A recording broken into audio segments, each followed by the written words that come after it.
Welcome to the podcast, gentlemen. It's Thanks for having us. I'm in this short seat. I'm always the taller one when I do interviews. I'm like, what the hell? I shrunk. This ayahuasca made me tiny. I'll try to slouch. I'm a little man all of a sudden. So here we are, man. I've just wrapped up my week-long retreat here at Soltara. Finished ceremony 4 last night. Dan, our guest, identify yourself, Dan, for the audience. My name is Daniel Cleland. I am one of the founders of Soltara. Myself and my business partner, Melissa Stangl. She'll have been interviewed before you on this one. Right. So now you know his voice. That's Dan. Mm-hmm. And then Todd has been in the void with me for the past 4 ceremonies. Almost 8 days. Yeah, man. Yeah. So, there's a lot to unpack here, and I'm really excited to have the opportunity to sit down with you guys because I've been doing little field reports kind of before ceremony every night, and then I can't do it after, obviously, because I can't even work a microphone. But the next day I'll do a little recap, and it's actually been a really great way for me to integrate the process. In some ways, I would think that kind of doing social media and all of this would take away from my process, but it actually really helps me kind of contextualize things. And so kind of like journaling. Yeah, it is. Yeah, in a way. It's like audio journaling. But I remember the last time I did a report like this during some ceremonies, some purists were like, oh man, you're going to ruin the experience for yourself. You should just integrate and chill. And I was like, man, I think this is the way I do it. I talk about the experience. And so, So here we are. That's what we're going to do. So I think what I'd like to start with is an overview of how each one of you guys got involved with this ayahuasca plant medicine scene. Todd, I think you said you've been at this around 16 years or so. Yeah, coming up in 16 years in February. And what was the impetus for you to have your first experience with this medicine, and where was it? It's a very good question. Basically, for me, it was, I didn't go into this seeking healing for something, on the forefront.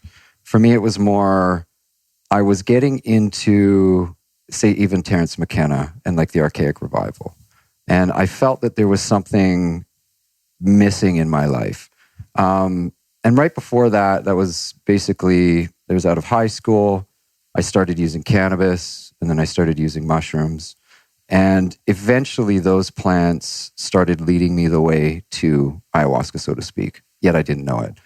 And then an interest in shamanism, just, shamanism in general, and hallucinogenic plants and the use of that. And so, and there's that word psychonaut as well, about journeying outside of oneself into realms. And so at that time it was a deep mystery, all those types of things. But then soon enough, working with ayahuasca, working with uni, then the rest started to unfold. And I started to understand in a much deeper way what was starting to happen with me as I was going into a healing process. And actually understanding that even before it was all that too. Yeah. Where was your first ceremony? My first ceremony was on Vancouver Island, at an undisclosed location, literally. In Canada, it's still a thing. It's quite underground. Yet there is more prevalence of it, and it just happened. It's you get a phone call, or somebody gets a phone call, then you get a phone call, and it's like it's happening next week. Then you got a week to do the diet, a week to prepare yourself. I think we had about 2 actually. And and then showing up for my first ceremony, it was one night, and some day in February, I can't remember the exact date. None of us can. And the rest is history. And did you have a deep and profound experience that very first time? You had liftoff? I did, yeah. I mean, as compared to other experiences, obviously not as profound, but that first experience is in itself incredibly profound. That's somewhat of an initiation, and and some of the experiences that I had in between the somewhat sort of silence or not much going on were definitely significant, and I can still see them, It's there, as well as just being there in the space. As your first time, anybody's first time doing this. There's the singing, there's the smells, there's the people, there's the purging, there's the stuff going on, and it's just kind of completely new and quite magical at the same time. Yeah.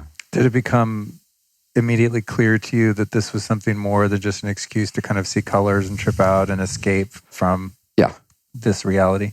Yeah, absolutely. For probably we talk about visions, and for some people it's not so much about that. For me, that's just my vernacular as an artist.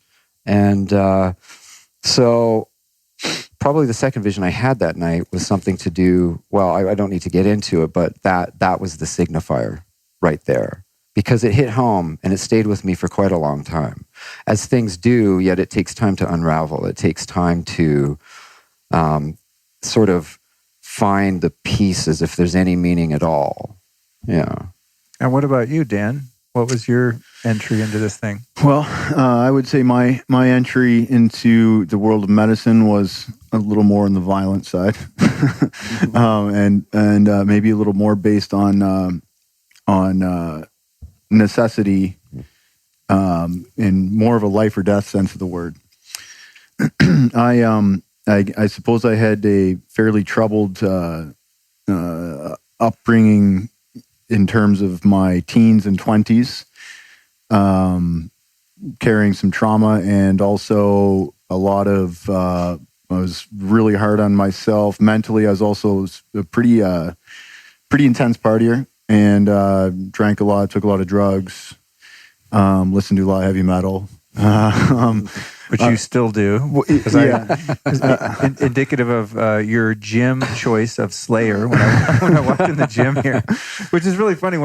Before I came here, I was like, God, I wish these kind of places had a gym. I don't want to totally lose my momentum. And then I came and I'm like, I saw that the gym was quite fortified. And then I saw you're quite a ripped fellow. And I thought, I know why co-founder wanted a gym here. Yeah. I built a gym at my first center too, which was much further it was in the middle of the Amazon, 4 hours outside of Iquitos. And I had these I imported on it kettlebells and battle ropes down to Peru, and I'm pretty sure I've got the title for the first healing center to have a gym on site. But I think so. Yeah. So I guess going back to my heavy metal days of my teens and 20s, throughout kind of all of that, I essentially wasted a decade. I wouldn't say I wasted a decade.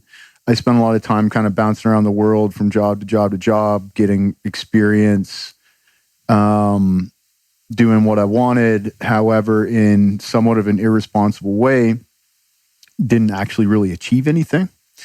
And I suppose I kind of got by on, when you're a bit younger, you can kind of get by on potential, if you convince people that you're intelligent, or that you've got a good personality, or you've got big plans or whatever. But then when you're kind of getting to be like around 30 years old, people start to judge you and you start to judge yourself on what you've actually done instead of what you're going to do with life.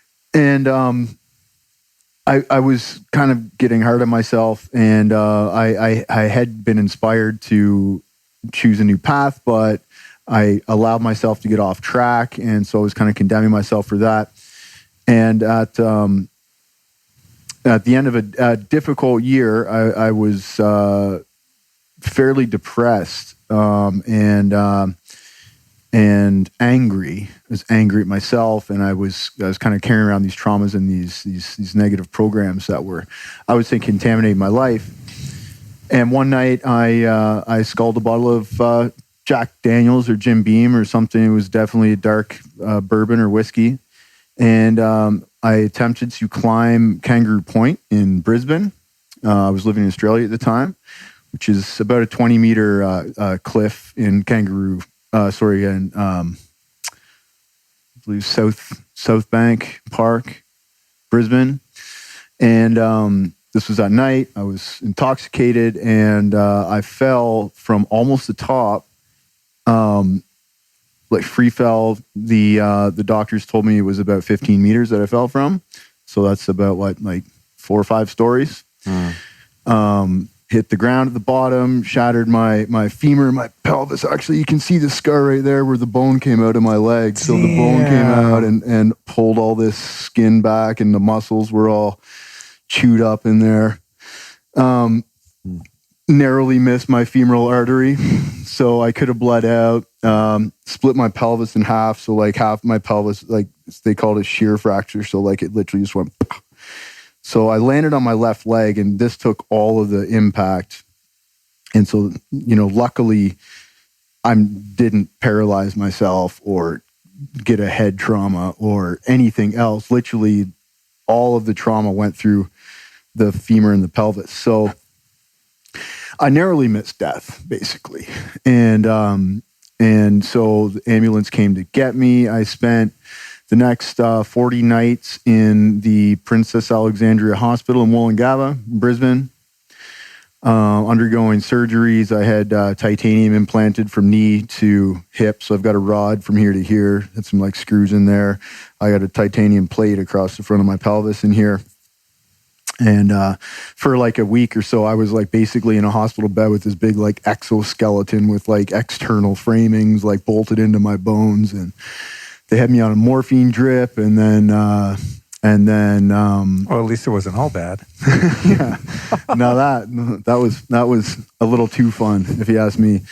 Yeah, but it was like basically if anyone could define a rock bottom, that was my personal rock bottom. There was nowhere lower I could possibly go from that except for actual death. So during that time in the hospital, I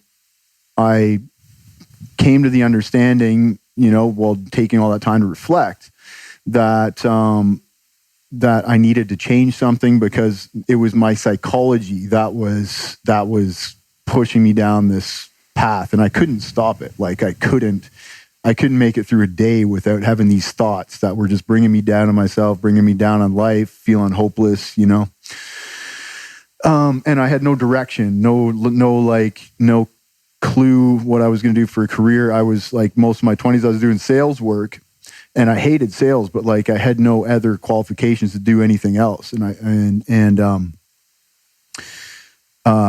So yeah, I was just like, what the fuck am I going to do? And I was miserable and the whole bit. So anyways, I decided to work with ayahuasca because I'd heard about it. I was following like Reality Sandwich at the time, that website. I was reading like Daniel Pinchback, and so I was aware of ayahuasca, but I hadn't really taken it seriously. And then I was, in this hospital. I started looking up on Reality Sandwich, reading and on Reality Sandwich, they posted a retreat about, with Dennis McKenna, that was actually joining a retreat in Peru at this place called Chimbre. So I made the decision to go. I got the idea in my head. I spent the next 4 months recovering from the injury. I was in a wheelchair for a bit. I was on crutches for a bit, a few months or something, popping OxyContins like it was going out of style to deal with the pain. And then, I just realized that my life in Australia was not going anywhere. And so I decided to go back to Canada and start over again.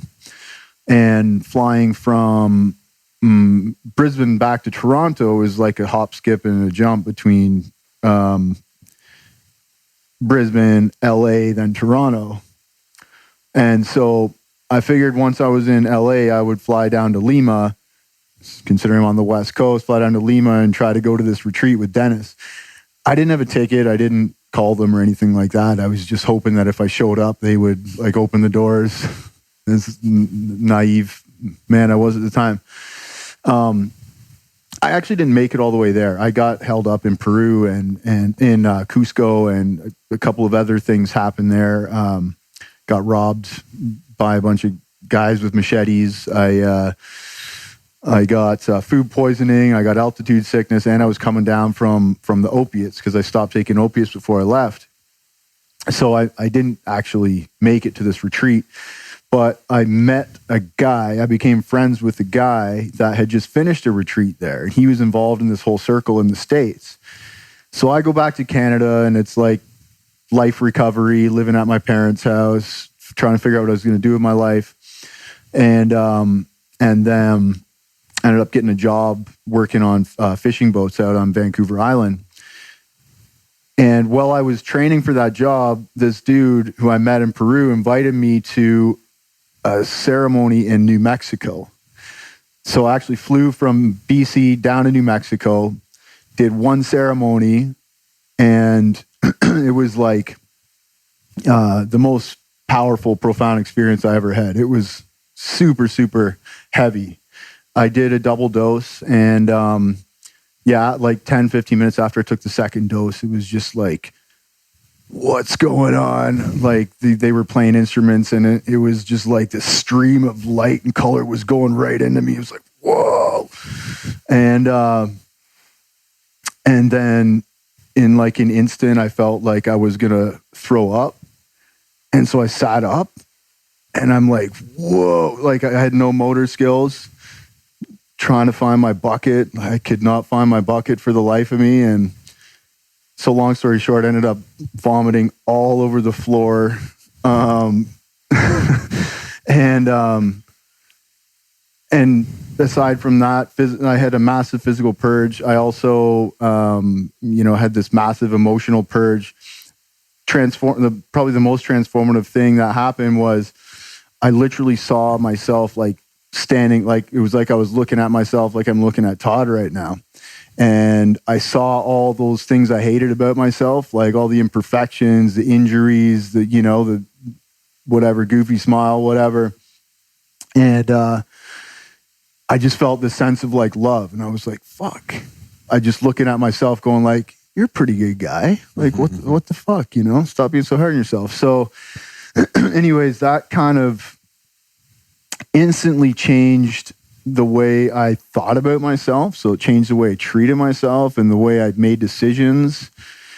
I did a lot of grieving as well.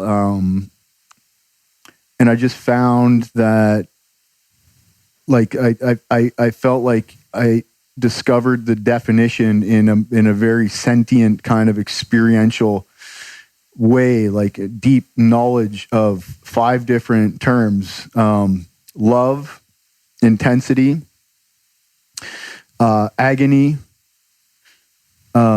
medicine, and profundity. Those were just words before that night. And then after that night, those all had a very different meaning to me. So yeah, I mean, there were several things. I saw my family members. I saw like people who I thought could really use like the same kind of experience as healing. I just had never experienced anything like that ever in my life. And I'd taken all kinds of drugs. I'd had acid and mushrooms hundreds of times. And you had? So yeah, man. You'd been psychedelic before, but just big not. Time. Wow. Yeah. I used to grow mushrooms, and on mushrooms, you never had any experience that was revelatory and transformative like that to that degree? Oh, I had special experiences. I lived in high school. I lived right beside a forest in Walkerton, Canada. And, me and my friends all the time, like Jesse, the guy who works here, we would take mushrooms and go down the bush and go walking around the town and spend time in nature. And like at a very early age, 17, 18 years old, I had like these beautiful spiritual kind of experiences with mushrooms where I'd be down in the bush and it would just be like totally connected with nature and everything. And like, wow, mushrooms weren't a party drug for me. They were like something I would like to take by myself and get, go introspective. But they were just, the level of intensity was like 1 compared to 10 for me.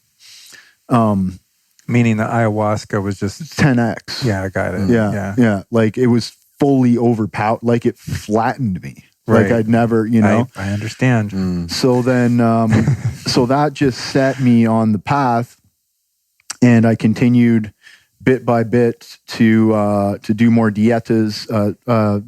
6 months after that, I went down to Peru and to the place I had intended to go the first time, did a month-long dieta, developed some more ideas, got more into the practice, and then I probably within a year or two, I had formed a little. I discovered throughout all these, experiences and what transpired in between the experiences in the real world, and the idea I was getting, the books I was finding, and all this, that entrepreneurship was my path, and that's why I was struggling to find something that satisfied me in the conventional sense, because what I was having a job. Exactly. Yeah. I get it. I couldn't keep a job, and I was like, okay, well, I have to create my own path.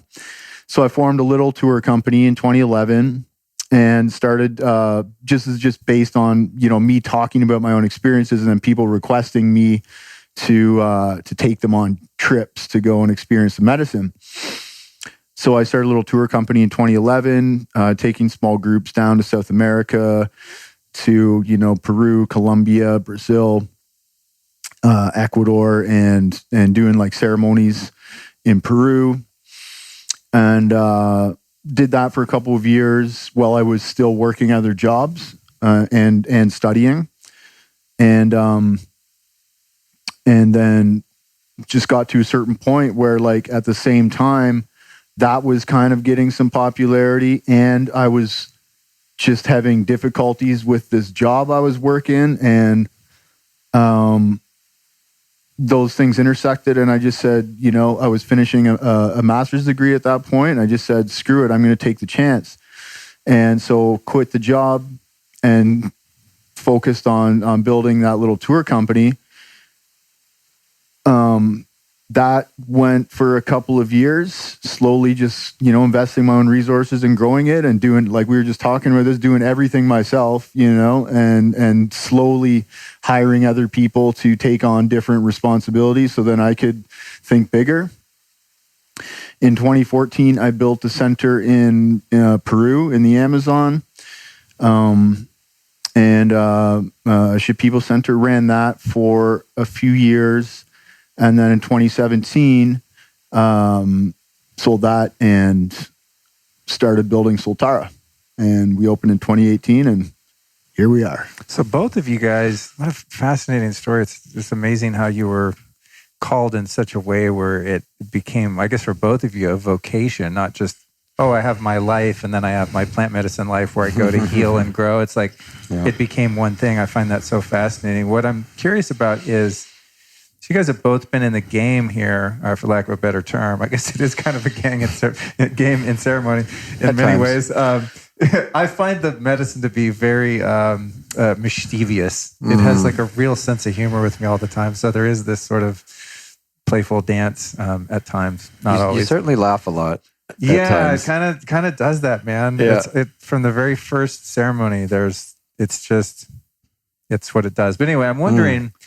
Because there's both of you have such a breadth of experience here. I feel like we need 6 hours to really like unpack. I mean, just to talk about one experience could be an hour-long podcast at least. But I'm curious, in an overview, having gotten into this, both of you, when it was still relatively obscure and, threads on Reddit and just kind of underground websites and, still like kind of considered doing drugs to many people in the West, and this very kind of obscure, nebulous practice that people in other countries do, and then a few kind of, black market, quasi-criminal-ish people in the States or Canada.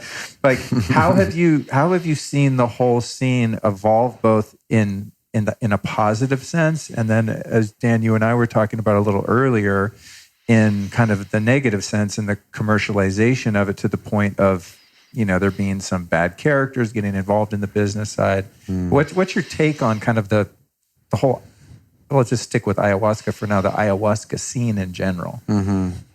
Yeah, I guess we need about 8 hours. I know. This stuff. Yeah, it's in depth. I know from like back when I first got into it, it was.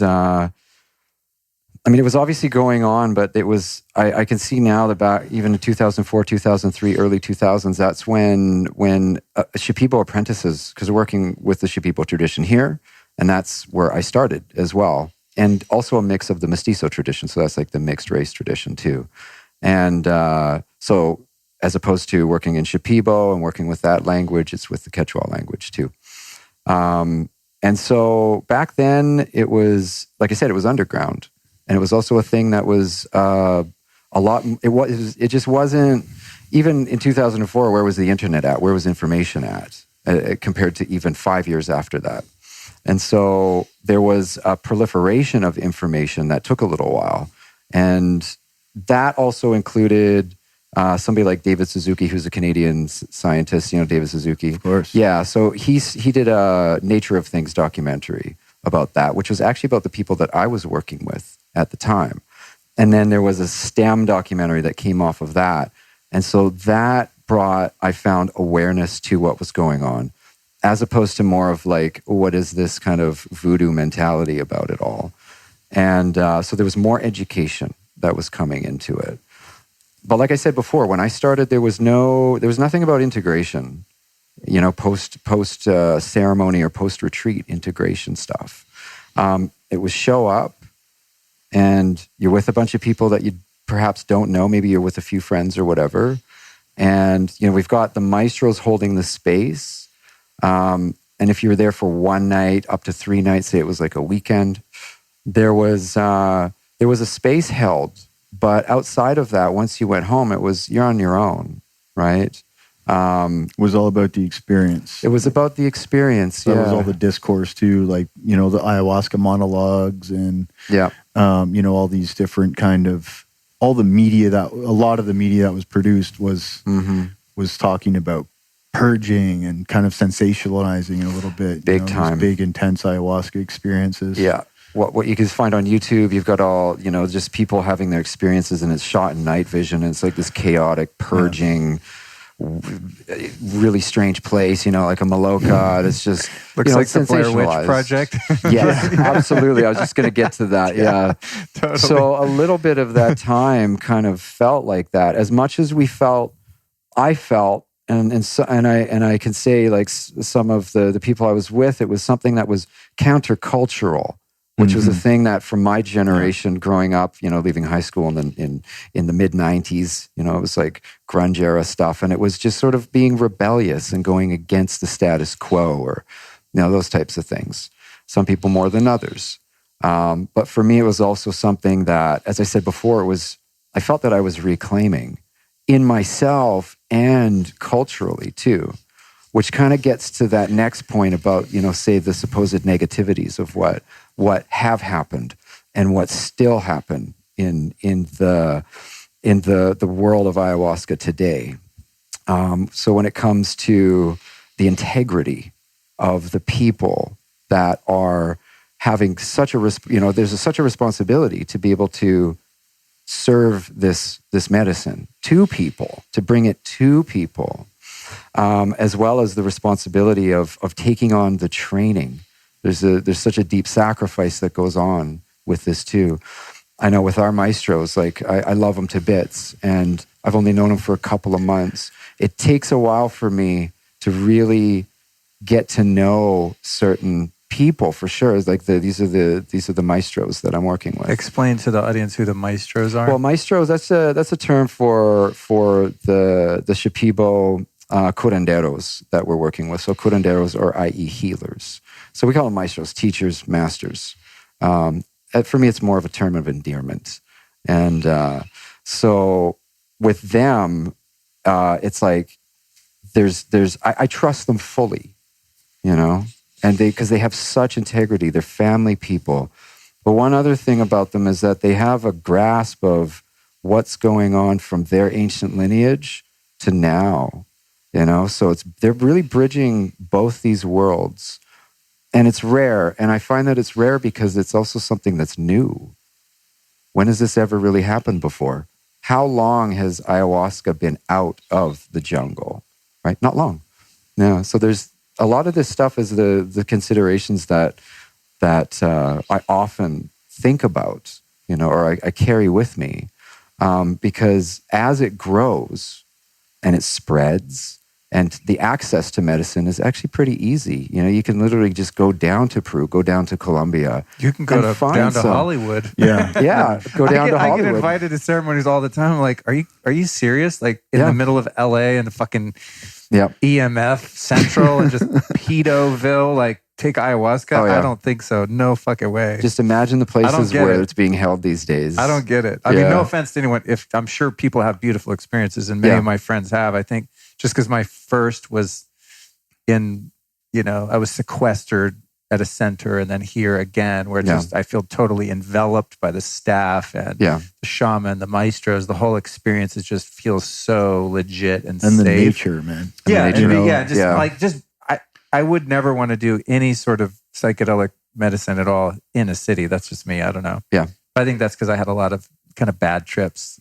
Going to concerts as a teenager and taking too much acid at dead shows and coming out in the parking lot and being like, fuck, oops. You know what I mean? You know, that kind of thing. It brings me back to the bad trip energy. You don't want to have to make too many like practical moves when you're under the influence. Like, dude, I used to take acid and then like a story I've told before, but it was just one of those like rookie moves is we took bunch of acid to go see the Pink Floyd laser show in Golden Gate Park. Of course, this is like 86. I was probably 16, and we took it. I don't know, maybe an hour before we got there, fucking around in the park, and then went in, and we were peaking as this thing happened. But what we didn't realize, the show is probably 45 minutes. Oh, wow. The acid's 12 hours. Yeah, we got out. And I'm like, had to drive the streets of San Francisco, and navigate our way around, just frying balls. And I used to do a lot of stupid shit like that. So I've always had this kind of aversion to ending up in the wrong set and setting.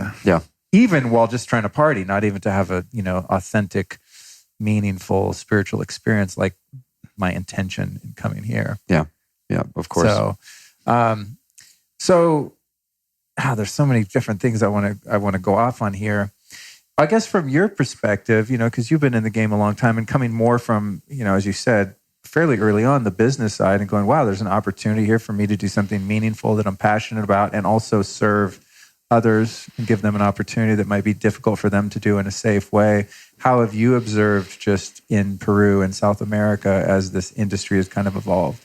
Sure. Well, I think Todd mentioned it, the migration or the evolution from counterculture to mainstream has been probably the most significant transformation I've seen. Like, when I first started drinking and started talking about it, I was still kind of fighting against this. I got some comments from my relatives like, oh, I know what you're doing down there. You're just going to get high and do drugs in the jungle and drink this poison. And, my parents were quite concerned and stuff like that because there wasn't a lot of this media coverage. And then as time has gone on, there's respectable, reputable sources that are now putting out media coverage. So it's a lot more, it's a lot less taboo. It's a lot more mainstream. It's more of a respected healing practice. And I think that's probably the way it's going. I would say the popularity of it has definitely opened up opportunities for inexperienced people to do the practice, charlatans to do the practice. Luckily, there haven't been a ton of incidents lately, because I think that along with that, there's been a lot of words of caution that a lot of people that like a lot of the influencers talking about it, Amber Lyon, Aubrey Marcus, Joe Rogan, Luke, like other people who are doing podcasts that share their ayahuasca experiences generally accompany their testimonial with, but be careful about where you go because, sometimes things happen, right? Yeah. That's very true. And I think that was one of the barriers to entry for me is I'm not going to go down in some canoe in the freaking river in Peru and find some little guys in the jungle. It's just like, no, I'm not taking my chances with that. And I'm a, pretty courageous, adventurous type of guy. For sure, but, when I started finding out, there's these legitimate centers that have a trained staff and they're clean and nice and have air conditioning. And I think I'm just, I don't want to say high maintenance. Well, I am, true, but it's all. I remember when I went in January. A friend of mine was like, "Dude, you're not doing like the real thing. You're going to some fucking resort, you know?" And I was like, "Yeah, okay. I mean, I'm not trying to go get bit by mosquitoes all night and have an awakening." But I think that was, you know, once I realized that it was legitimate and safe, and you know, hearing guys like Aubrey go, "Hey, man, heads up! Like, make sure you vet the source and all of that." I was like, "Oh, that makes a lot of sense," and that those words of warning, you know, made it easier for me to go, and start to kind of dip my toe in the water around the idea. Yeah. You know? So as long as people are aware, like if you wanted to, you know, you could land in Iquitos, you could go to the main street and you've got 10 people that are like, I'm a shaman. Yeah. My uncle's a shaman. Let's go do ayahuasca. Oh, really? Oh, for sure. So, you know, would you like some cocaine with that? Yeah, exactly. You know, like they'll sell you cocaine one day and take you to go do ayahuasca the next day. Oh, man. So, you know, as long as people are aware that that is not to be, you know, that is to be avoided, those types of scenarios. And so again, just, I think people are pretty much clued in about that, right? People, A, have common sense, and B, if they're interested in ayahuasca and if they've heard about it, then they've usually heard that word of warning from people as well. Yeah, just really born out of necessity. That's the other part too. And, you know, for myself, it's like I see how ayahuasca is guiding all of this too, you know, and in such a... also, like sensibilities come into this, and so when people are healing themselves and then getting the message to open up a center, you know, that's a huge responsibility right there too. And I can't even imagine, but I do see how this has become the bridge as well too. Because sure enough, if you want to have that experience, and some people are still looking for it, you know, they want to get in the canoe and go upriver, downriver, you know, 9 hours, 10 hours, and sit with the shaman without a mosquito net and drink ayahuasca and have that. I mean, you certainly can. How authentic will that be? Well, there's certainly a lot of people out there that are trying to sell you something like that.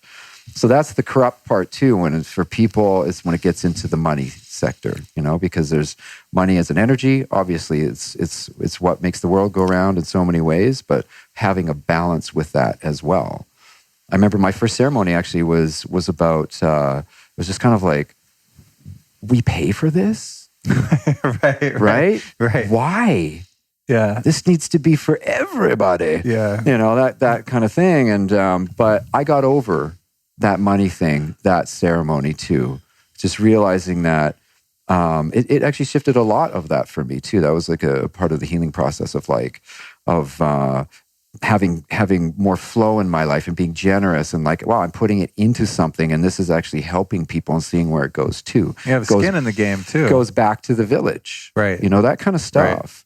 Right. And it can be very evident. Yeah, for sure. Something I'm curious about is this isn't a kind of a philosophy that I subscribe to, but there are a certain sect of people that take issue with taking practices and traditions of indigenous peoples, especially those peoples that have perhaps been subjugated by colonialism, etc., and practicing this cultural appropriation where you're now capitalizing on these traditions and there's a negative connotation to that. And I've personally, I mean, I don't know, like I'm a white dude that doesn't really have a culture. I've invented my own culture. So maybe I don't have ties to my ancestors and roots because I'm such a mutt, you know? Yeah. There is no tradition in my family of any kind. Not even like Christmas or anything really, you know what I mean? Yeah. So, but for me, it's like here having this experience with our maestros from Peru, the way I'm looking at that is like, wow, these guys have a job. They're probably getting paid well. They're doing what they love.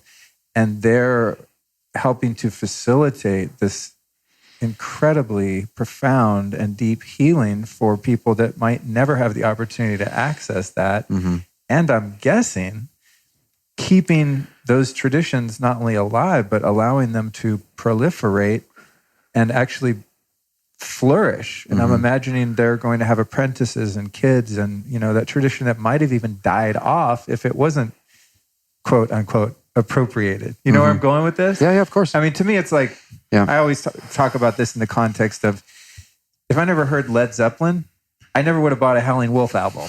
So should Led Zeppelin have not played, their version of the blues? I mean, are they like stealing from, African Americans that ended up in America and made blues? I don't know. I don't know the answer to that, but I'm glad they fucking did. And I bet Howlin' Wolf's, whoever owns his archives are stoked too. You know what I mean? So, it gets down to this weird point. Well, can I eat spaghetti? Because then am I like appropriating Italian? It's just, where does it end? Where does it begin? Yeah, it gets a little nuts. What's your take, being a couple of Westerners that have now, I think, made probably a very positive contribution to those communities and to the culture in general. What's your old take on that?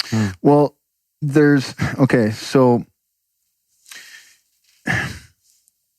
it's not like we're saying that, we're not taking ayahuasca and buying it for $1 and selling it for $100. You know what I mean? It's not like we're just putting a markup on a product, nor is it like we are just selling the culture of the Shipibo, right?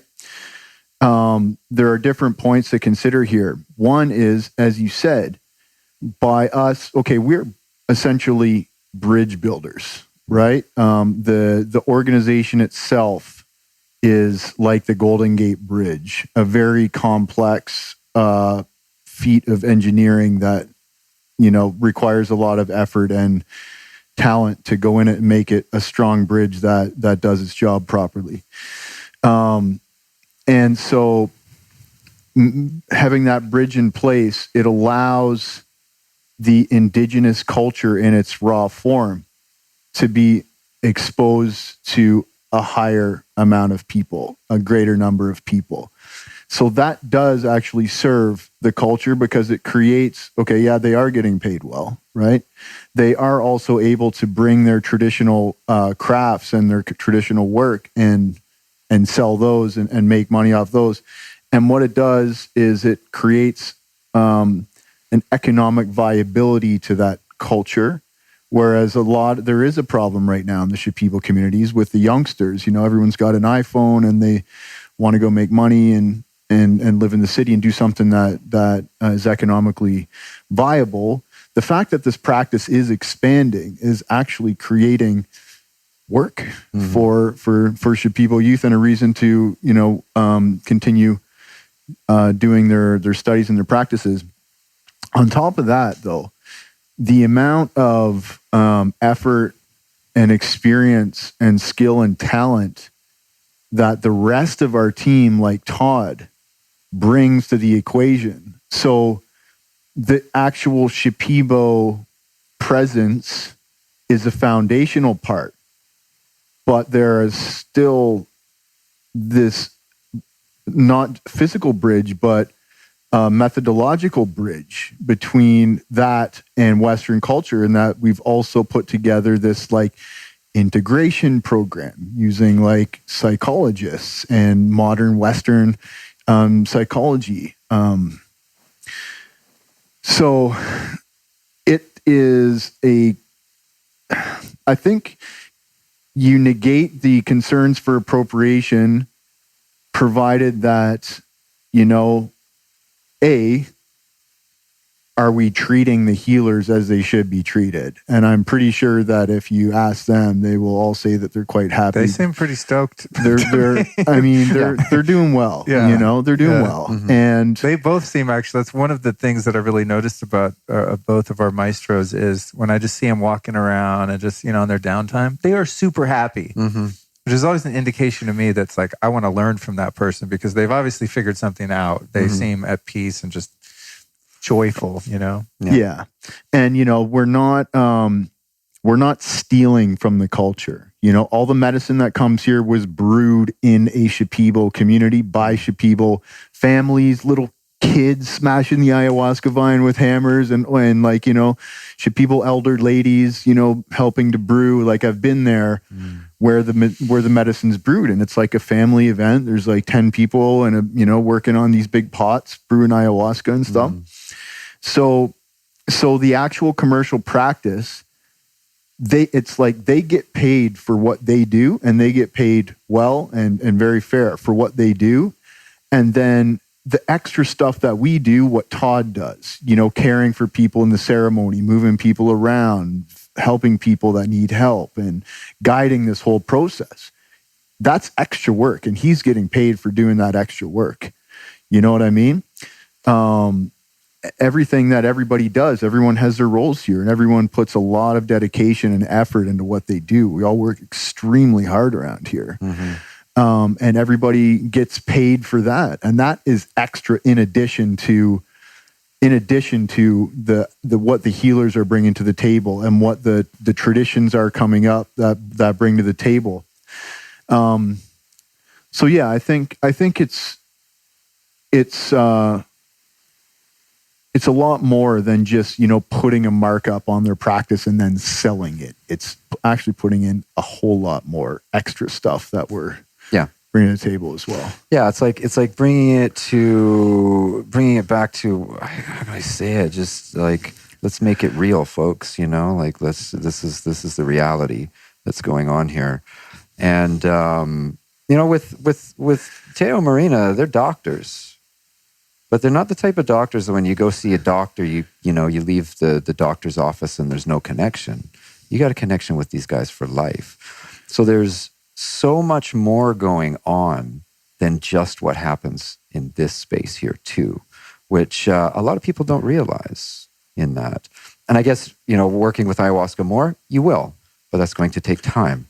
Yeah. So there's... Well, it's interesting when we did the consult with those two, and I stated what my intention was. I was just kind of throwing something at the wall. I'm, sort of open to whatever's going to manifest according to nature. And, I'm not trying to control the situation, or at least doing my best to not do that. And then I was thinking about today as I was taking a picture with both of them, because I remember Teo indicated to me, he's like, I got it. It'll be done. No problem. That thing, it was like that. Yeah. I was like, oh shit. Okay. And then I sort of forgot about that agreement that we had made in a sense. And then today I realized, holy shit, that intention is exactly what I got. Yeah. It's the exact, very specific clarity that I got around those particular issues. Yeah, and you never know how it's going to play out.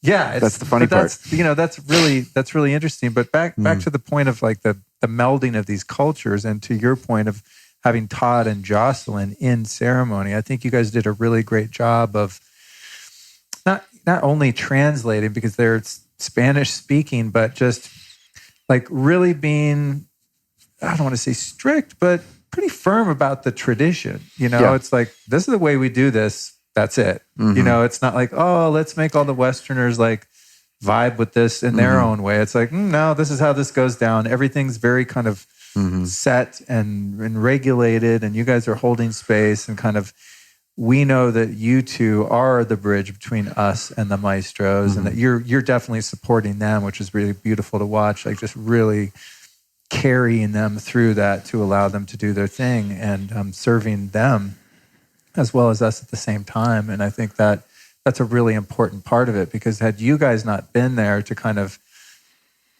translate the experience itself and explain to us like why we're doing this, why we're doing that, when this happens, when that happens, then if I had just gone to their village in Peru and you guys weren't there, I'd be like, what the fuck is going on here? It's like, it would just be too kind of strange. I wouldn't be able to contextualize it and feel safe and just relax into it. But you could do that. That's the thing. If you wanted to do that, you could. But then you'd have to understand Spanish. You'd have to be able to get the logistics figured out and get around there. You might not have a comfortable place to stay. It might not suit your kind of Western needs. You know what I mean? And that's totally on the table, and that's all awesome. And like I've done that, Todd's done that, I know lots of people have done that, and some people want to do that, and that's awesomely great and perfect. The only difference between that and this is that we have put together those things that make it so you don't have to know Spanish to do this, so that you have a comfortable place to stay, so that there is someone there to help like translate the experience and all that stuff that might make it more accommodating to us as Westerners. You know what I mean? So there's just, that's just the extra part on top of the authentic part. Yeah. And literally, what is an authentic experience? Where did that come from? Right? Where did that come from? Is there anything that is from the lineage that is a definite, it used to be this way all the time? This is an evolution. And so as we say to people too, what I've learned from working with Shipibo Maestros is that the patient didn't drink before. It's like, really? The patient didn't drink ayahuasca? Why? And it was just not something that was done. They didn't need to, because they had the curandero of their village or of their family, and they dealt with it. They drank, and then they did the healings with their family members or friends or whoever was around. And then it changed. So the message came through ayahuasca that now it's time to serve it to the people. Whenever that happened, last couple hundred years, we don't know. We don't know these things. And so when it comes to even just a lot of the information that's out there, it's maybe not correct. It's kind of tenuous. It's like, well, where did that come from, right? Back to the appropriation thing. We're living in quite a dichotomy in this time. And so I do see, I'm a lot less bent out of shape about that kind of stuff, because I know that if that's going on, there's something else that's in balance with that too. This is just the way it is. And that's also what I learned from my medicine path, so to speak, and working with the maestros too. It is as it is. And so back to, if you want this experience that's an authentic experience, what does that even mean? Authentic to wanting to be in the jungle, without, just being bit by mosquitoes and whatever. Or do you want to be in a place that takes out sort of these unnecessary variables? But this is the evolution. It doesn't need to be that way. Yeah, in the sense, like, you don't need to go into that primordial kind of deep jungle hell zone for people.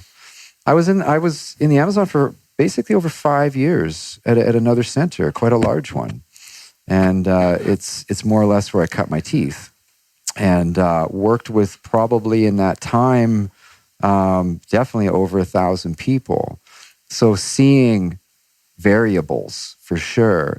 People come in and they really want, some people came in ready for some sort of safari, right? Yet it's not going to be that way, because the place was well represented and people were well taken care of, but it was still the jungle. It's the Amazon. And so there's the insects and the bugs and the noises and the sounds and the heat and the rain, the possible dengue fever, the possible malaria, all this kind of stuff too. And some people would show up and it would dawn on them that whoa, I'm actually here. And that alone was a thing that they had to get over in that 2-week, 10-day period. Just being hot, being uncomfortable. There's no air conditioning, right? So in a way, that's the authentic experience for that place. There's an authentic experience for what's going on here. But I think there's some sort of myth about things. And meanwhile, there's been so many traditions, so many lineages as well. So many different indigenous groups have their own ways as well. I also see what goes on in Brazil, and things are being sold as if it's kind of a Disneyland kind of adventure tour. I see it that way. And it's like, fine, if it's benefiting the community, do what you want, right? See where it goes. You make your bed, lie in it, that kind of stuff. But there's also like the ayahuasca conference as well. It's been going on for quite a while. I haven't been yet, but I know it was the one that was in Rio Branco. I mean, a lot of stuff came up in that one too. I don't know if you can go back into the YouTube videos and watch some of the talks, but there was some heated things that came out about appropriation. Of course, it needs to be that way. There needs to be a voice for that, because it's respect, and especially for something that is preservation of a tradition.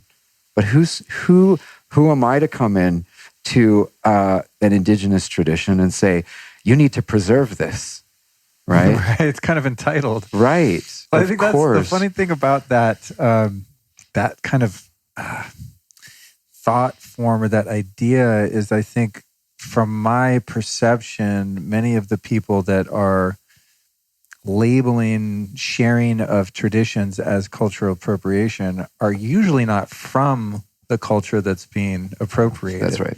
They're taking it upon themselves to be advocates for someone else who didn't ask for that to happen in some cases, which I find interesting just as a psychological observation. To me, it comes down to one thing. Does it serve the highest good to be doing whatever we're doing? You know, which is kind of what you're indicating. It's like, is this healing people? Is it helping people? Do all parties benefit? Is anyone left out of that benefit?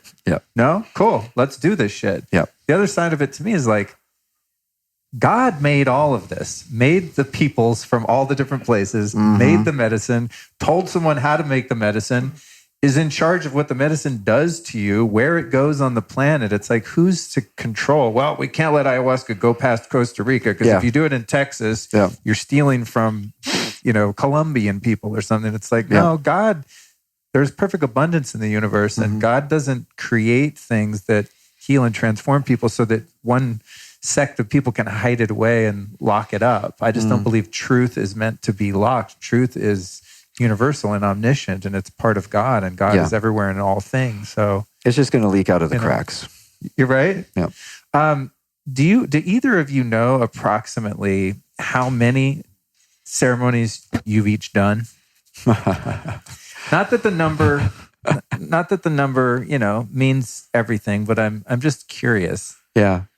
I'm laughing because I there was a point where I needed to know. And so once I got over 150, it just didn't matter. And that was now many years ago. Yeah, about the same. It's just crazy. I think even 150 is just crazy considering the psychic shifts that have transpired in 8 times. I mean, it's like each time I think, I'm probably good. Like I've been shown enough to last a lifetime, you know, but then another year goes by and I'm sure it's like, there's something new to kind of delve into. The thing is though, like when you're kind of like from 0 to say 20 or 25, it's like each ceremony is like its own adventure, like its own story, you know, you remember the detail. And I can still remember details of like my first, you know, dozen ceremonies or whatever. But then after a while, you know, it's, I don't know, it changes. It's kind of like you kind of see similar themes that come up, and like it's more of like a reset and a reconnect rather, for me personally anyways, rather than like, you know, I don't seem to get those like, those heavy kind of, I also am kind of a weakling when it comes to drinking the full cups, but no comment. I'm always like, whoa. There's always a map for you, my friend. But anyways, I don't know. I think it changes after a while. You stop counting. Well, it's also depending on the role. Like what I do, as I've started facilitating like around 9 years ago, and that was back in Canada, doing it with my ex-wife at the time and another curandero. At our house, because who we were doing it with before went to the Amazon, and then I followed suit, you know, sort of knowingly, unknowingly, and ended up at the same place. And so that period, it was like a couple of weekends, maybe 3 weekends, and that was the shift for me. And at that point, maybe I'd probably drank, I don't know, 30 times, or maybe not even that. And no, it was about that. And then the role changed. I wasn't so much a patient anymore. You know, I wasn't doing this for healing. Then there's the teaching that's coming in, unbeknownst to me as it's happening, because it was also kind of full on. And then I went to the Amazon. I also went there at first for 3 months, and that was a healing process for me. And I did, in 3 months, it was a work exchange program. So I ended up doing, in that you do 21 ceremonies. I had a couple more, because of my friends there and staff, and was also being vetted to work there, unbeknownst to me. And then I went back and I started facilitating, and then that's really when it starts to kick in. And I'm learning from the maestros. It's a different level. So to say that I've drank so many times, there is the part about, well, okay, what was that ceremony about? Because I have the ceremonies for myself where I'm in the circle, and those are the ones which I still have. I don't need them as much, but when I'm facilitating, I'm also drinking, but not all the time. But I used to all the time, even when I was facilitating at a facilitator dose, but also ramping it up so that it's, as we were talking about this before, it's like, how do you feel or how do you navigate the space or whatever? That's all in the training. Like, can you feel the way you did in your 7th ceremony while facilitating, having that intensity and still be able to function more or less? Yes, you can. And so that's part of the teaching, right? That's fascinating because I get so floored literally that, I mean, it takes everything I've got to just move my right arm because it's falling asleep, or like, oh man, I think I have to take a shit.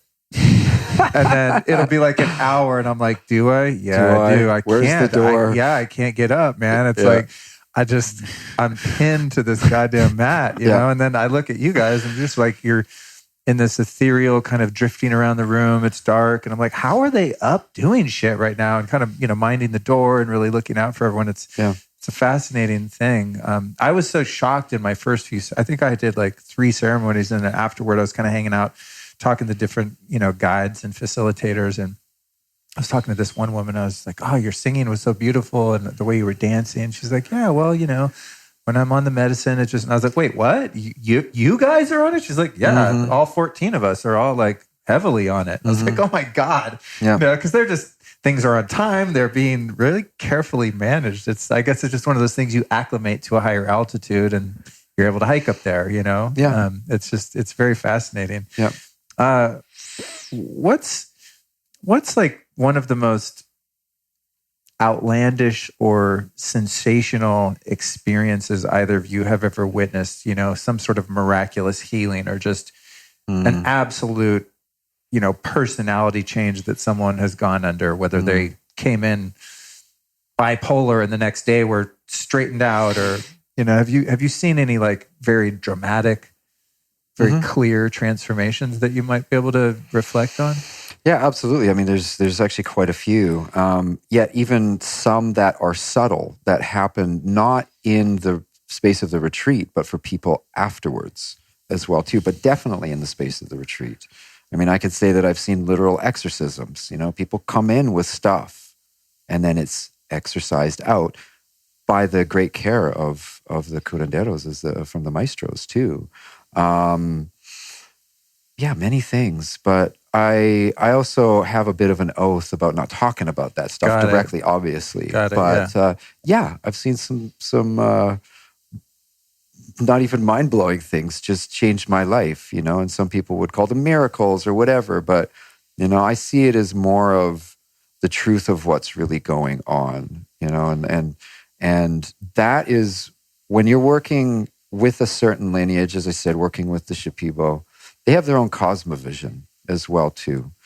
And so when I'm working with them, I'm in their cosmovision. I start to understand their way of seeing things as well. So the vernacular that I use, I could use like an exorcism, but in their cosmovision, it could be actually just quite different. There are energies that get taken on that become unbeknownst to people as they're carrying them, right? And they have an influence on people. Just call it energies. It doesn't need to get biblical or anything like that, right? But some actual traditions, they do get biblical about it too, if you want to get into Daime or whatever. But this is what I love about the Shipibo. It's very straightforward. That's the thing. There's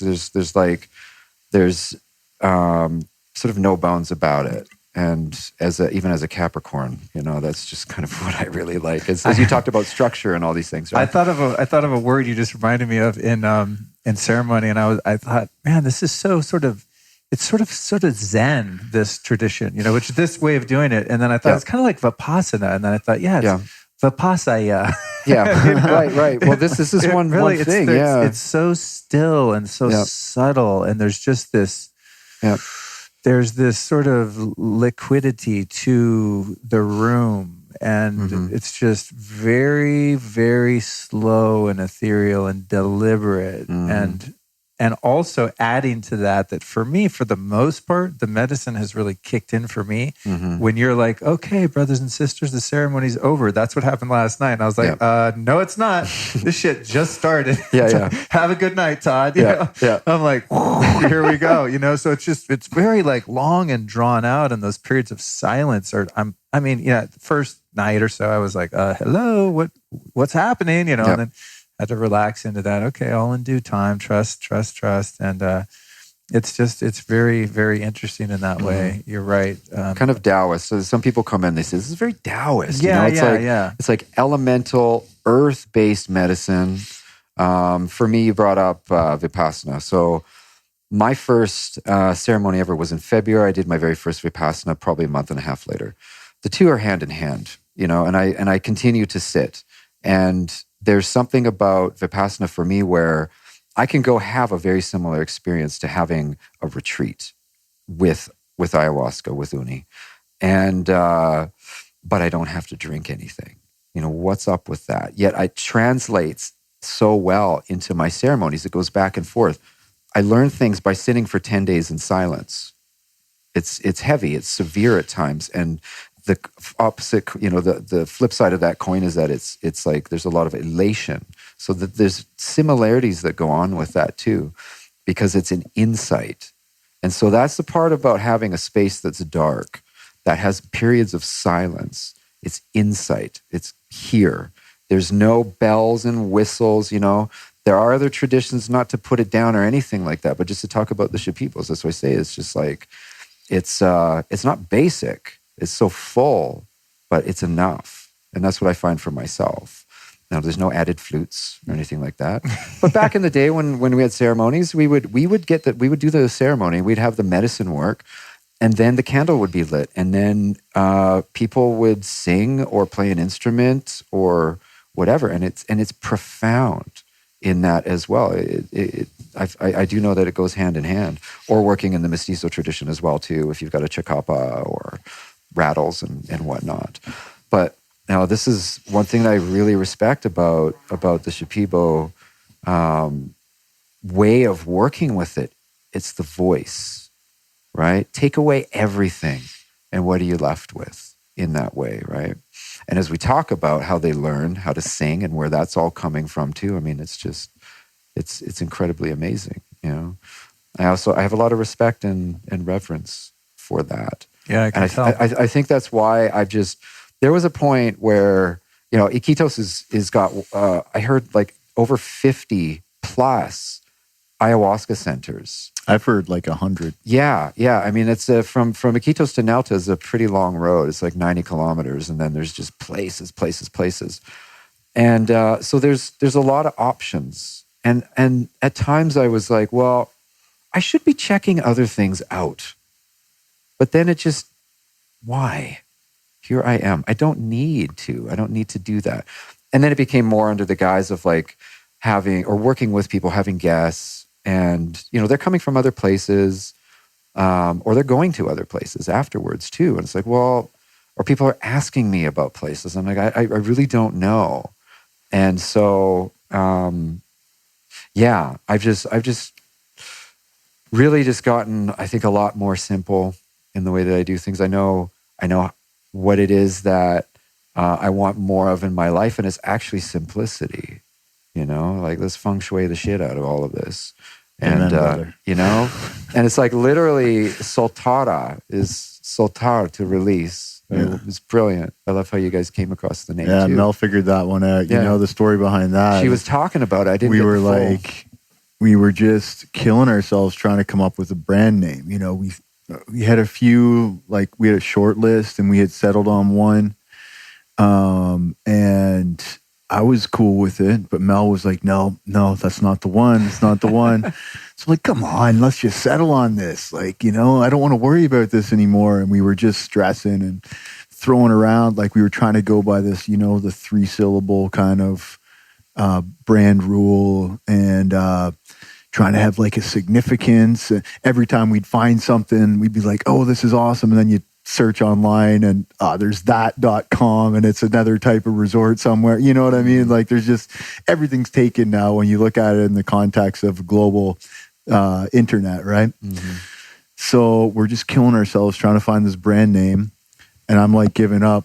We're like throwing around like Solara, Solaya, and just like mixing and matching words and syllables, right? And like, you know, whatever. And then Melissa tells herself, she's like, I should just let this go. You know, like I just let it go. The name is out there. And then she's like, whoa, what is let go in Spanish? And then turns out let go is soltar. Uh-huh. And then so we were already kind of throwing around similar names. So she's like, Soltara. And she's like, what about Soltara? And then, boom. Oh, that's funny. I didn't know what that word meant. Yeah, I didn't either because I you know, the word sol, you know, being sun, or Tara. I just think of like Buddhist white Tara, green Tara, or whatever. Sure. Yeah, I thought it had something to do with sun too. Yeah. I'm wondering about ayahuasca's relationship to addiction, you know, because one of the barriers to entry for me was like, I don't do drugs anymore, you know, I'm like similar to your story.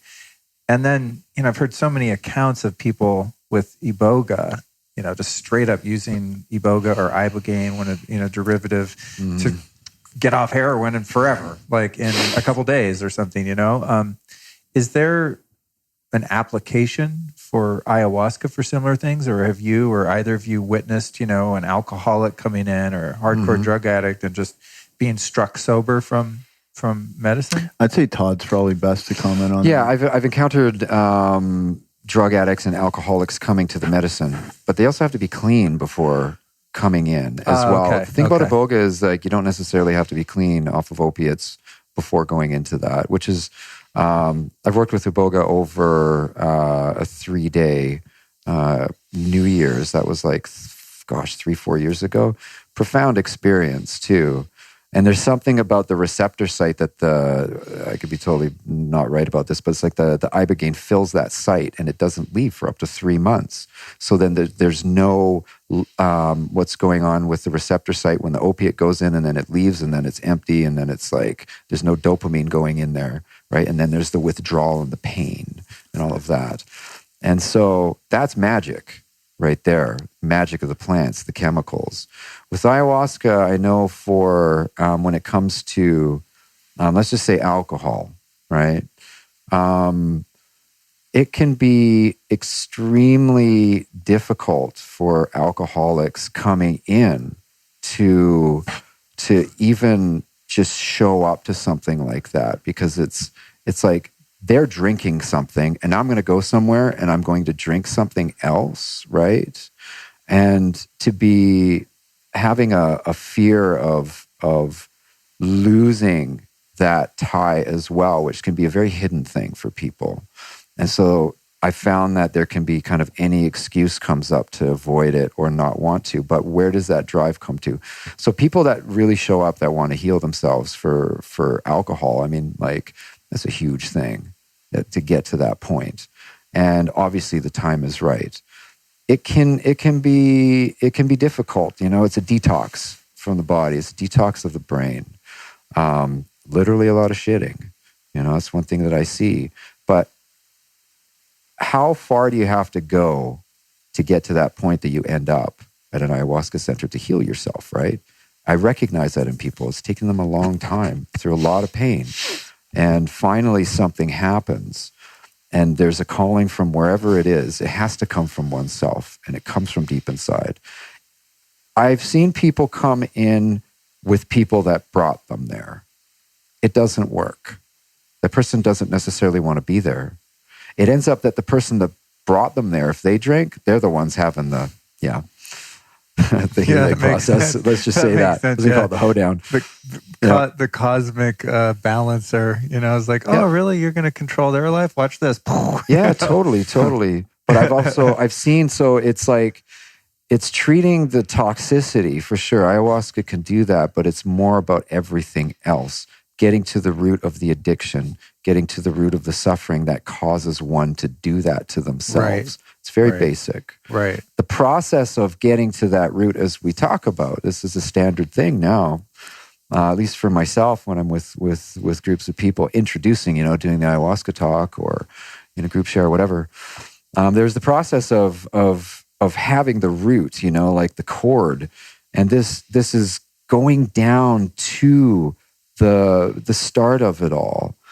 And those roots can be really in there.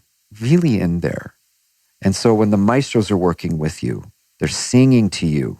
It's a gentle, delicate, slow process to take that soil that's all around it and just loosen it up, as opposed to just yanking it out. That's a thing that just doesn't work.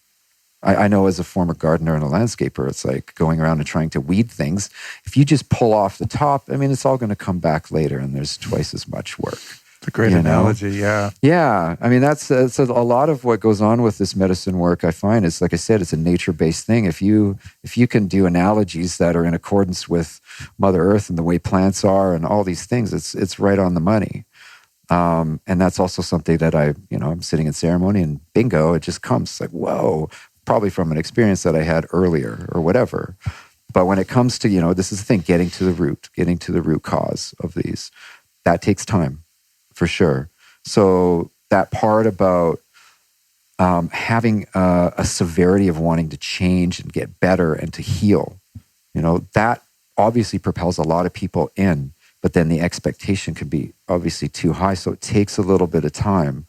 And I found that's where the necessity is for facilitators to be part of this, or people even before, they decide that they want to come. Some people, they've never heard of ayahuasca before until somehow the word just comes across them, or they have a dream or somebody says something about it. They go online, and then like the next day they're booking into a retreat center. I would suggest maybe taking a bit more time to see if maybe doing it so soon won't be so beneficial. Maybe you've got to do some legwork before you actually start to drink this medicine.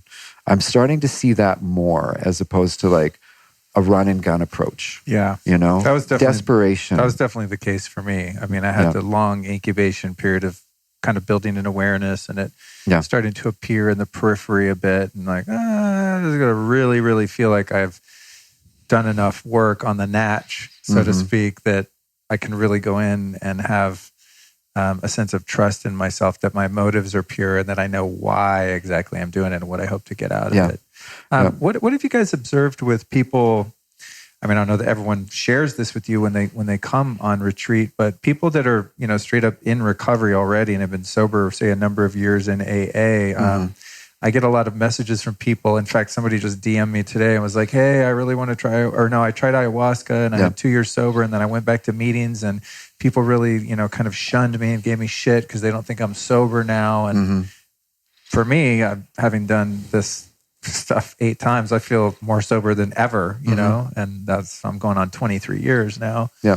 But I did have to really myself wrestle with that. And like, am I fucking deluding myself? Do I just want to go, hallucinate and kind of have an escape, or am I really doing this to go in? So what's been your experience or perspective on people in recovery that, don't have a risk of relapsing and they're in a good place, but they're doing this to further their spiritual experience? I think Todd's also probly better equipped. We definitely, even here, having people that are coming in from AA, and it's a taboo. Some of them get really outed in their community, but some not. But I'd say more so, it's a tough one. Or they have to kind of sneak it, I think, sometimes. Yes. They just kind of go back and just lay low and don't mention it at the meeting. Hey guys, I just got back from ayahuasca ceremony. Of course, and that's the thing. I've not gone through the 12-step program or AA or anything like that. Like I only know like so little about it. But there is that thing where it's like sobriety. What does that really mean? If we've got something that's beneficial for people that are suffering, then hey, why not? But it's all coming out in the wash. People are showing up. That's the thing. So maybe that needs to evolve, in that community, in that structure. Who knows? I'm not one to say. Yeah, I'm just yeah. going to leave it at that. Yeah, that's cool. Yeah. I respect that. I mean, one thing I was telling Melissa in our interview with her is just a little context on the beginnings of Alcoholics Anonymous and the founder or co-founder, Bill, when he was sober, I would say 25, 30 years toward the end of his life in the 60s, he started hanging out with Aldous Huxley and doing LSD to facilitate a spiritual experience because he knew that's what got all the alcoholics sober was through these spiritual principles and the 12 steps. You have a spiritual experience gradually, usually, piecemeal, little by little over a period of time. And then he found out about LSD and was like, oh, maybe I can help more alcoholics and help myself to have that spiritual experience and that connection with God, and then alleviate the underlying root cause of why I need to drink to anesthetize myself. So a purist could say that, the co-founder, if your definition of sobriety does not include, the clinical or medicinal use of LSD, then that guy didn't even die sober. But he did from drink. So it's interesting. I don't know that there's a clear answer, but I think it's pretty much subjective. That's right. Totally. It is. And personal. And I think one has to really be honest with themselves. And it's not something I would ever recommend to someone who's very new and kind of just getting, their sea legs and living a life without drugs and alcohol if they've been so afflicted. But I think the difference is with ayahuasca, it's kind of the reverse of other drugs, where if you're drinking or taking other drugs, they normally give you a spike of feel good, a spike of dopamine or numbness or something like that. And then it's the crash that keeps you in the drug, right? It's the hangover that can be remedied by more alcohol, or the withdrawal symptoms that can be remedied by more drugs. Whereas with ayahuasca, the first part of the experience is actually sometimes not really all that pleasurable, and it requires effort. No shit. And it's work. You know what I mean? But then it's the after effect. You don't need more of it after, because it leaves you feeling good after for an extended period of time. So there's not that kind of knee-jerk reaction to continue engaging with it. And that's why it's not an addictive drug. That's a good point. You guys couldn't pay me $1 million to drink another cup of ayahuasca tonight. You know what I mean? I think we're good for a while. If it feels good, do more. I mean, that's just how I'm wired or used to be. So I agree. Even each night of ceremony, it's like I'm kind of dreading it is probably a bit heavy-handed, but I'm definitely not hey, can we start early?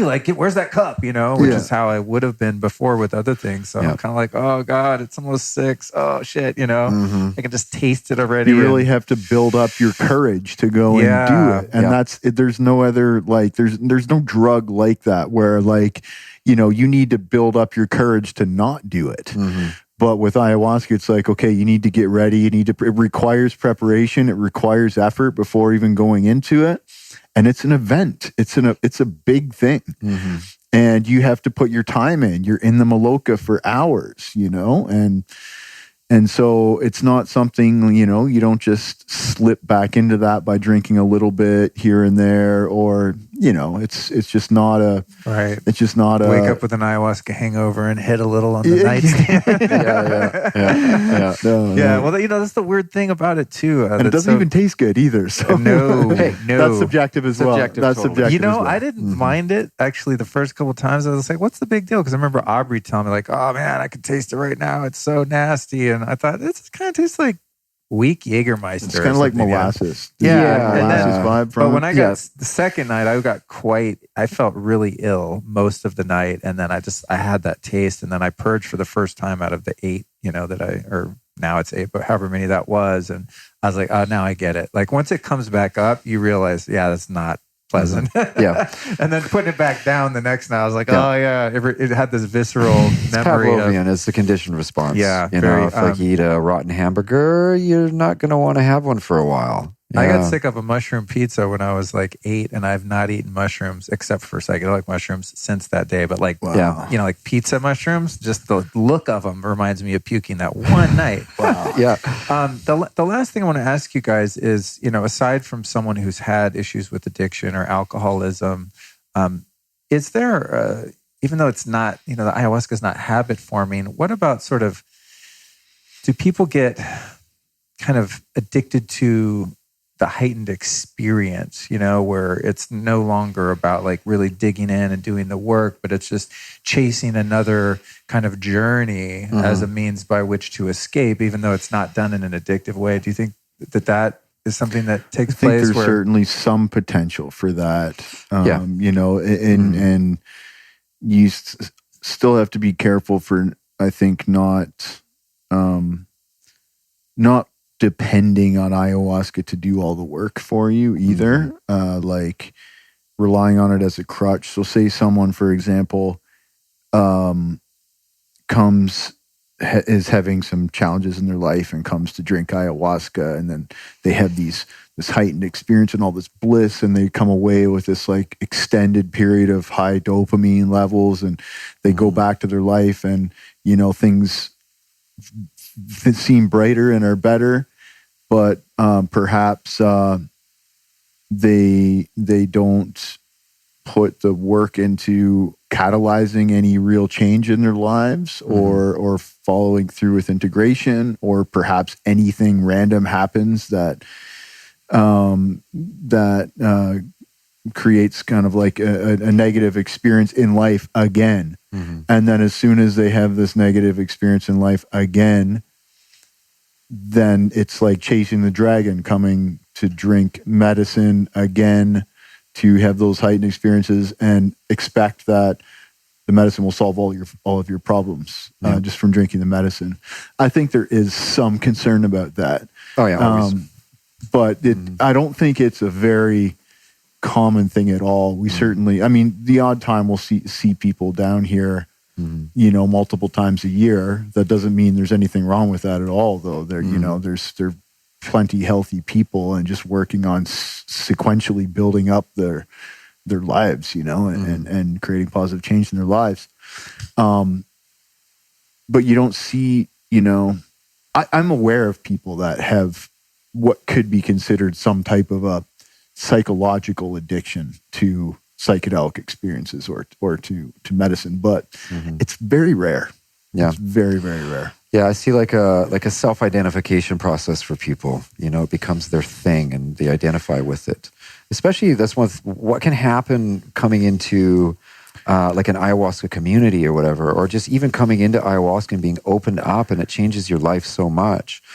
And that can really spark that off as well, which is beneficial. But then you said chasing the experience, chasing the dragon, and that can definitely be difficult for people, getting caught in like a loop of that, right? But also too, who are they working with? Who are their guides? Who are their curanderos? This stuff is usually the thing that gets nipped in the bud right away if you're working with the right people as well too. So, oh yeah, wow, I just thought of something for sure. Think of medicine community circles as well in different places. I don't need to get into specifics. There are people out there that are more or less running these on a loop. People keep coming back, and it's like, is anything really beneficial going on other than it being more of like a jam session where you're drinking ayahuasca? Like, what is the point? I find when people come to a center like this where it's more focused, that gets severely dissolved. It can be very confronting for that person too, but hey, great. Welcome to this other new world as well. Well, that's an interesting comment because, I lived in Brazil for a while and worked on a regular basis with the UDV, the União do Vegetal. That's right? Yeah. And was also connected to the Santo Daime there in a way that I understood what the actual community looked like and how they actually operated on a longer term basis. And that's what they do. That's how the religions work in Brazil. They have weekly meetups, sometimes bi-weekly, sometimes weekly, but it is a community event. They have their own social group. They get together. They bring the kids during the day. They all kind of pitch in and work on building up their temples, and they contribute financially. And, the guys got the shovels out and they're like, digging ditches and all helping to build. They have meals. They have these big cook-ups together, and And then they drink medicine all together. The place I was working with was like 70 or 80 people kind of out in the jungle, like a big open air kind of barn. And then afterwards, everyone drives home. Yeah. Wow. Yeah. And they do that, like, yeah. I can't even walk home. like I'm in the Maloka every day till like the sun's up, dude. Because I look at this hill to my room and I just can't do it. Yeah. Yeah. But let alone drive. Yeah. I'm glad you guys took my car away, by the way, too. That I could have tried to sneak down there and drive myself home, not wanting to climb up the hill. Yeah. So that's interesting. Well, shit, guys, man. Thank you so much for sitting down for this conversation. I know you've had a long week. Yeah, it's just fascinating. I'm just overwhelmingly pleased with this whole experience, and it's really a pleasure to get to know you guys and just see kind of the ground floor of your mission here. And you're doing some really cool stuff. I'm awesome, very grateful to have had the opportunity, and I've had a really profound experience, of course. And I think one of the things I've really taken from this week is just you are not in control of what is going to happen after you drink that ayahuasca. And I found myself going, okay, I want to drink just this much and I want to have like a bunch of visuals for a while, but then get some deep work done. It's like have these like outlines of how I think it's going to go. And there were nights where it was very subtle. One night when it was a little too much. And it's just, I started to see maybe on the third one, I was like, okay, no, I really have to tune into my intuition in terms of like how much to drink too. And it was very specific in the last 2 nights. Like, I don't want to say I nailed it, but it was nailed for me in that it was like I got the experience I wanted. And, because I found like I would have felt like I wasted a night if I didn't have a really deep experience. I don't want a subtle night. Like, fuck that. Yeah.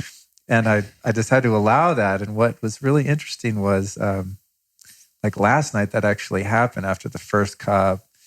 I was like, nothing really happened. And then I went up, I think that was like 3/4. And then I went up for another half a cup and made it through the whole ceremony. And, there's that little like sparkly vibe, but not the full thing. And I thought, you fucked up, Luke. You should have had another full cup, another 3/4. You got a nada. And then I saw my mind attaching to the expectation of how I want this to be.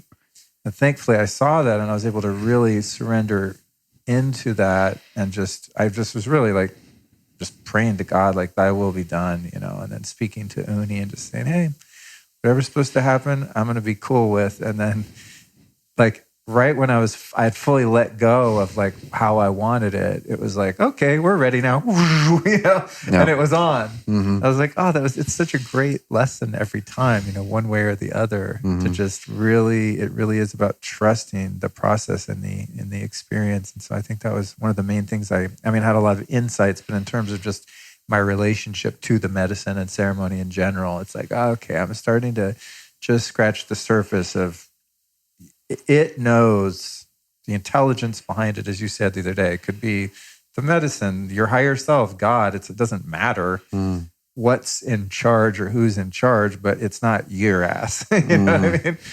And so that's been really neat to experience, and just it's a great takeaway for if and when I choose to have another ceremony someday, which I anticipate I probably will.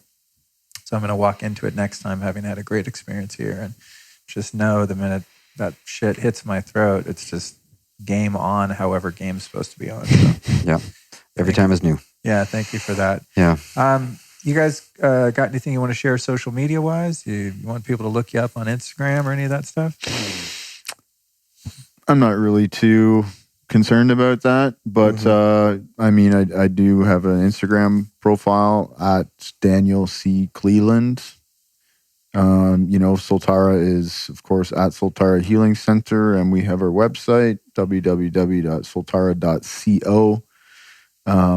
Toll-free 1-800 number. You can call and speak right away anytime during business hours, 1-800-397-1730. And Melissa or Sylvia will pick up, and really great people to talk to if anyone's curious. And I think that is about it. Email inquiries to letgo@soltara.co. Nice. Yep. Anything for you, Todd? My full name, Todd Michael Roberts. That's it. Do the hunting. Oh my God, I got it backwards. I forgot. My final question is, for some reason when I have two guests, that slips by. You guys have taught me a ton this week and in this conversation. Who have been 3 teachers or teachings that have influenced your life or your work that you might share with us? I could start with Tim Ferriss. His 4-Hour Work Week was the book that clued me in as to like, oh, this is why I hate jobs. And,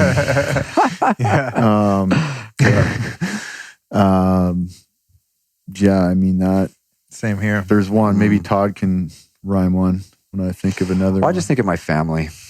Yeah, that's number one. Yeah, my parents. I'm blessed to have 4 parents. So yeah, all of them and my sister and my niece and all my friends. But influencers, man. I mean, one thing that comes up for me is somebody like Graham Hancock. You know, that was for a time outside of the ayahuasca and medicine stuff like that. Just for challenging the prevalent thought about things, even archaeology and what's really going on. But then he did that TED Talk as well too. And I've seen the influence of that in so many people as well, bringing them to the medicine work. Shout out to Paul Stamets right now as well. I just met him last March over on Orcas Island. And who else? Well, we brought up Vipassana, and I know that Goenka for me is who recently, he passed about 4 years ago at the age of 90, but he's somebody that has definitely had an impact on me the more I start to discover who he really was, for sure. Yeah. And there's more. That's cool. Just kind of it. That's great. Yeah. You're good at this. I think sometimes I really stump people and they're like, I thought it was over. Wait, what? I got to think. I think I'd have to give a shout out to my dad as well. He's actually deeply involved in Soltara. Yeah. And I often find myself making decisions, especially relating to others, where I realize that I learned how to make this decision because that's what my dad would have done, you know, especially when it comes to like, I've got a girlfriend here and I'm kind of like taking care of their family a little bit because they've had some rough experiences with men over the years. So, you know, it's like, even if, say, we're having a fight or whatever, I've just like got like unwavering support for them. Even if we were to break up or whatever, I'm doing it like just because it feels like the right thing to do. And I feel like my dad's always been like that with us, you know, always stepping up, even if we weren't, you know, on good terms back in my metal days. You know, he was just always there and always stood up for his family and always backed us up and worked his ass off all those years to take care of us. So I learned a lot from him about that. So yeah, and it's a real honor now to have him working like with us, with, you know, working very closely with me on this project. And yeah. Awesome, yeah, man. Absolutely. Yeah. Great. Love it, dude. Well, thanks, guys, for everything. And thanks for this conversation. Thank you, Luke. Much appreciated. Yeah, brother.